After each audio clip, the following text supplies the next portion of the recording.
एक बार फिर से आपका triple C for history points में आपका स्वागत है। मैं इस बताया था आपको भौतिक विज्ञान में बल कितने प्रकार के होते हैं। बल मुख्यतः 4 प्रकार के होते हैं। गुरुत्वाकर्षण बल होते हैं और विद्युत चुंबकीय बल होते हैं, प्रबल नाभिकीय बल और दुर्बल नाभिकीय बल, जिसमें सभी बलों के गुण, चारों बलों के गुण के बारे में और उन बलों के बारे में अध्ययन कराया जाएगा। सबसे पहले हम आते हैं गुरुत्वाकर्षण बल। तो किन्हीं दो पिंडों के बीच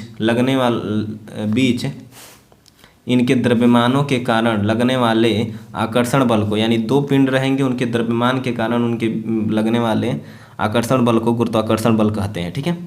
तो उदाहरण के तौर पे पृथ्वी पर रखी प्रत्येक वस्तु पृथ्वी के कारण गुरुत्व बल का अनुभव करती है। उसके बाद चंद्रमा की पृथ्वी के चारों ओर ग्रहों की गति, सूर्य के चारों ओर की गति गुरुत्वाकर्षण बल के कारण होती है। उसके बाद हम देखते हैं न्यूटन के गुरुत्वाकर्षण नियम के अनुसार दो पिंडों के बीच का गुरुत्वाकर्षण बल उनके द्रव्यमानों के गुणनफल के व्युत्क्रमानुपाती तथा उनके बीच की दूरी के वर्ग के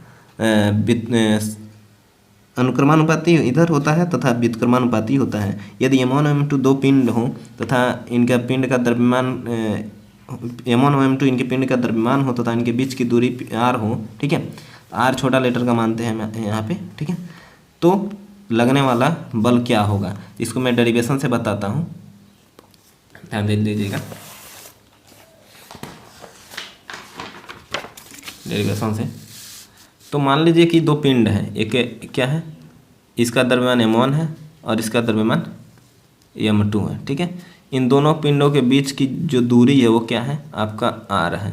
और ये जो होता है, ध्यान दे लीजिएगा, अभी कोई भी चीज़ आप पास लाएंगे तो बहुत तेज़ी से वो अपनी तरफ आकर्षित होगा, ठीक, और दूर ले जाएंगे, जितना जितना इससे दूर ले जाएंगे उतना ही वह उनके आकर्षण जो बल होंगे वह कम होता जाएगा। ठीक है।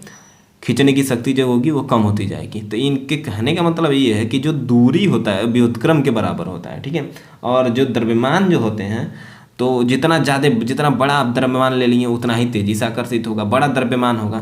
तो जो बल होता है फर्स्ट नियम के अनुसार, यानी कि जो उनके बीच लगने वाला जो बल होता है उनके द्रव्यमानों के गुणनफल के समानुपाती होता है, यानी अनुक्रमानुपाती होता है तथा उनका जो वह एक और होता है, उनके बीच की दूरी के वर्ग के व्युत्क्रमानुपाती होता है, यानी 1/r², समीकरण नंबर 2।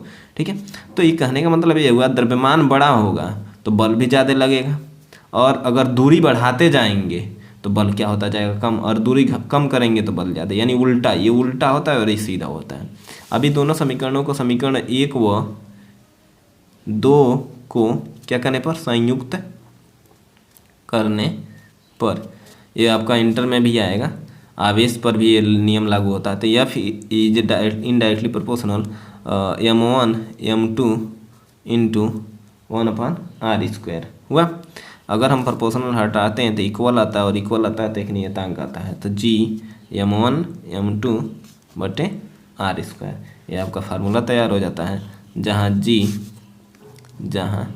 इसका अर्थ होता है जहाँ g गुरुत्वाकर्षण नियतांक है। ठीक है। अब इसका गुण मैं बता रहा हूँ, गुण देख लीजिए, फिर एक बार रिपीट कर लीजिए। या फिर m1 m2, यानी पिंड बढ़ाएंगे, ज़्यादा पिंड बढ़ाएंगे तो आकर्षण बल ज़्यादा होगा, और दूर ले जाएंगे यानी बल कम होगा। तो दोनों समीकरणों को संयुक्त किए हैं, तो F is directly m1 m2 और इंटू 1/r², प्रोपोर्शन हटा तो बराबर आया है, यहाँ पे नियतांक आ जाता है m1 m2 बटे r²। ये सबसे इम्पोर्टेंट फार्मूला है, जहाँ जी ये गुरुत्वाकर्षण नियतांक है। अब इसका गुण देख लेते हैं। ठीक है। गुरुत्वाकर्षण बल का गुण क्या चीज़ होता है, ये देख लेते हैं। गुरुत्वाकर्षण बल के गुण, यह सदैव आकर्षण गुण होता है, ठीक है, इसमें खाली सिर्फ आकर्षण का गुण होता है, प्रतिकर्षण नहीं होता है। ये प्रकृति में सबसे दुर्बल बल होते हैं। ठीक, ये केंद्रीय बल होते हैं, यानी केंद्र से ही कोई भी बल लगे। ये संरक्षी बल होते हैं। ठीक है। ये बहुत लंबी दूरी पर कार्यरत होते हैं, बहुत दूर रहेंगे तब भी, जैसे कि देखते होंगे आप लोग, परिक्रमा करने वाला बात हुआ था। ये दूरी संबंधी व्युत्क्रम वर्ग नियम का भी पालन करते हैं, अभी भी बताया गया था। अब आपको नेक्स्ट वीडियो में आपको विद्युत चुम्बकीय बल के बारे में अध्ययन कराया जाएगा। धन्यवाद।